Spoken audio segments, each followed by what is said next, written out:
Now it's recording. Today is the June the 22nd, 2016, 6:01 in the evening.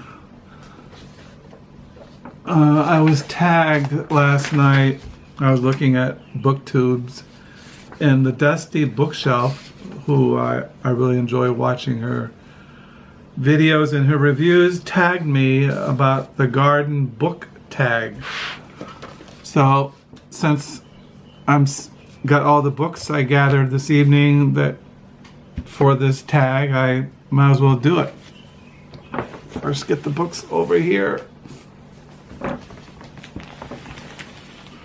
Okay, here we go. The garden book tag. These are all about flowers. I love flowers too. I mean, I have in our backyard, I plant last couple of years a flower garden, a wildflower garden. I go to a local seed store, well, a garden. It's where we get our bird seed, and anyway, it's where I get my wildflower seeds, and I planted them. I don't know. I think last month, towards the last week of May. Anyway, so it's all about flowers. She likes flowers, and so do I. Okay, first question. The Rambler Rose, a long read with multiple main characters and plot lines. It twists and turns and puts on a show with language. Well, I go with the Holy Bible. So, Holy Bible, King James Version. I always feel uncomfortable calling the Bible a book, but it is a book. It is the book, but here or there. 2. Hybrid Tea Rose. Modern and long-lasting, a collection of memorable 20th or 20th century poetry or short stories that stay with you for a long time. When it comes to poetry, I thought immediately of Hal. This is my edition that I got years and years ago. This came out in 1974. I think I've shown this to you. One time when I was in seminary in Jackson, Mississippi, I went and heard Allen Ginsberg give a poetry reading at a small black liberal arts college. And it was on May the 30th, 86. In Allen Ginsberg, Jackson, Mississippi. He signed it, did a little sunflower. So it's Hal. This is the 50th anniversary edition of Hal. Original draft, facsimile, transcript, variant versions, fully annotated by the author with contemporaneous correspondence, account of first public reading, legal skirmishes, precursor text, and bibliography, Allen Ginsberg. So you can look at, it has like some typewriter text and things like that. So when it comes to, that's poetry. When it comes to short stories, it says here, short stories that stay with you for a long time. Well, I was thinking of this, Saul Bellows' collected stories. I've been reading this off and on for years. Saul Bellows is one of my favorite writers. The Adventures of Aggie March, Herzog, Humboldt's Gift. This is one of my favorite writers, and this is one of my favorite collection of short stories, collected stories by Saul Bellows. Number 3, Lilacs, a seasonally inspired book that you look forward to revising every year. And I forgot to bring it here, but it's the collected works of St. John of the Cross, The Dark Knight, which I've shown in other videos. Every year I read, I'm reading right now in the mornings, St. John of the Cross, The Ascent of Mount Carmel, and I've been reading that going on 46 years. It's kind of like in my blood, the mystical theology of the Spanish mystic St. John of the Cross. I just finished The Dark Night, and now I'm reading The Ascent to Mount Carmel. Okay, then we have question 4, Bleeding Heart, a beautiful, dark work that broke your heart. And once again, I forgot to bring it. It was The Big Sur by Jack Kerouac. That's in my study. Well, hold on. I'll bring it. You can wait. Hold on.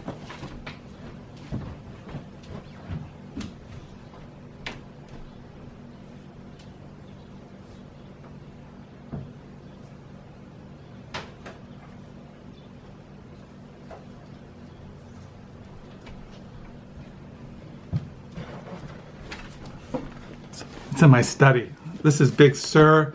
This is, the question was, A Bleeding Heart, a beautiful dark work that broke your heart. Big Sur, a novel by Jack Kerouac. Big Sur, it says back here, each book by Jack Kerouac is a unique and telepathic diamond. With prose set in the middle of his mind, he reveals itself in a synthetic elaboration.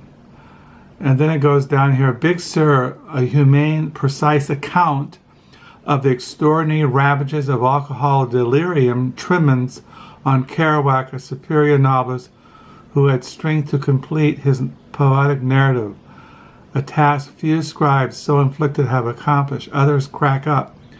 Here we meet San Francisco poets and recognize hero Dean Morali. 10 years after On the Road, Jack Kerouac was a writer, as his great peer William S. Burroughs says, and here at the peak of his suffering, humorous genius, he wrote through his misery to end with sea, a brilliant poem appended on the hallucinatory sounds of the Pacific Ocean at Big Sur. Yeah, you can look in the back here. There's a big poem by Jack Kerouac. This is our account of his addiction to alcohol. Very sad, heartbreaking. Big Sur by Jack Kerouac. Okay, 5, Queen Anne's Lace, a work that is sometimes seen as a weed, but that you see for what it is, great literature. And for that, I go to John Updike's 4 volumes on the Rabbit series, which starts out with Rabbit Run, and then I don't have it in hardback, and then the second volume is Rabbit Redux, and then you have Rabbit is Rich, and then you have Rabbit at Rest, where in the end of the novel he dies. This is a classic. It's one of my favorite series. It's not fantasy, it's not science fiction, it's just great literature, and I've yet to see anybody review the Rabbit series. So that's what I would say. It's forgotten. I don't see, I did hear somebody today on BookTube mention John Updike, which was really pleased me. Too bad, but the Rabbit series is really worth reading. So, 6, Forget Me Not, an early bloomer, a work you read early in life and will never forget. Well, that goes to The American Tragedy by Theodore Dreiser. I read this early in my life, and it's always stayed with me. I keep it by me down in my by my laptop down in the lower level. After I read American Tragedy, I really got into American realism. Sinclair Lewis, Theodore Dreiser. I can't remember the other ones right now, but this is really a classic. Stuck with me. It's the kind of thing I wish I could reread. But there's so much to read. I want to read through the Rabbit series. I like to read The American Tragedy again by Theodore Dreiser. But anyway, 7. Pansies, a classic that loses popularity. Once upon a time, everyone had them in their garden library, but now they're being replaced with begonias. And I go with The Portrait of a Lady by Henry James.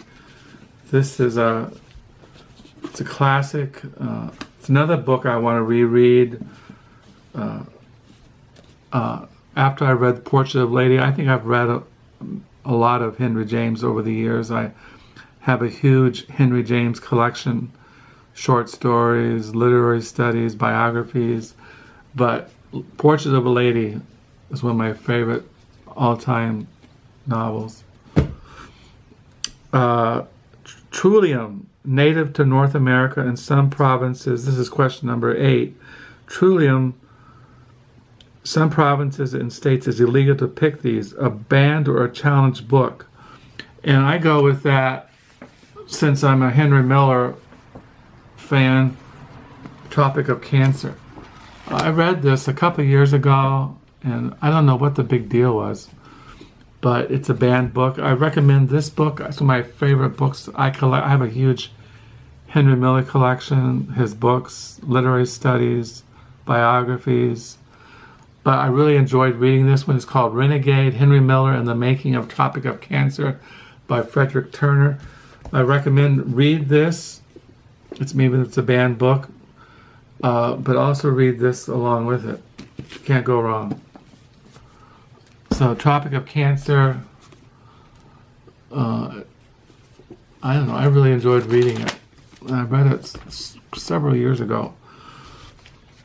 9, Orchard, a work that was challenging to read and maintain an orchard. And I mentioned this one. I read this last year, The Tunnel by William H. Gass. It's very difficult to read, but it's a challenge, but it's just wonderful. It's just an incredible book. Like I said, I have this on MP3, William Gass reading it out loud, and it was really, I really enjoyed that. So question 10, the last question is, Fern, a book that sparked your interest in a topic before sporing into a whole to be read of books on that topic. Well, I go with Ralph Waldo Emerson's essays. I read these all the time. I read at least Emerson all the time. And getting into his essays and lectures got me into American Transcendentalism. Dan, this is a good introduction to American Transcendentalism by Philip F. Guerra. This is American Transcendentalism, a History. I highly recommend this volume. And one of my all-time favorite biographies is, I mentioned the other night, William James, the commentary by Robert D. Richardson Jr. on William James. This is his just incredible biography on Emerson, A Mind on Fire. So when you read Emerson's essays, read this biography and read this American Transcendentalism. Just incredible reads. Can't go wrong. The more you read Emerson, you'll see how his thought has penetrated the American psychic, the American way of consciousness. So, especially, read like Emerson and read St. John of the Cross side by side. It'd be really a mind trip. So, as far as it's like this evening, what I've been reading this evening, but I've been reading. I went to a thrift store today. I had to go to the grocery store to get some food items. I stopped at a local Goodwill and I found several used books, but I found this volume of short stories called American Savage, Bonnie Jo Campbell. It was a National Book Award finalist back in it was back in 2009. So I've been reading those this afternoon, really enjoying it. And like I said, I've been reading The Glory of the Empire, novel in history by Jean D. Ormesine, translated out of French by Barbara Bray. This is a New York book review book, so that's why I'm reading. Reading my bird book about the robins. I checked the robin's nest in the front yard, and it's empty. I suppose the mama and the daddy and the kids just split the scene. So that's what's happening here tonight in my book world. I really thank the Dusty Bookshelf for tagging me about the garden book tag. I tag anybody who watches this video. Go to Dusty Bookshelf and get the questions. I'll post. I wrote this in my online diary this morning, and I'll give you a link to that entry if you want to read my answers. So that's it here in my book world, and today is Wednesday. Tomorrow night my wife comes home from Phoenix, Arizona. Be good to see her. And yeah, so till next time, bye.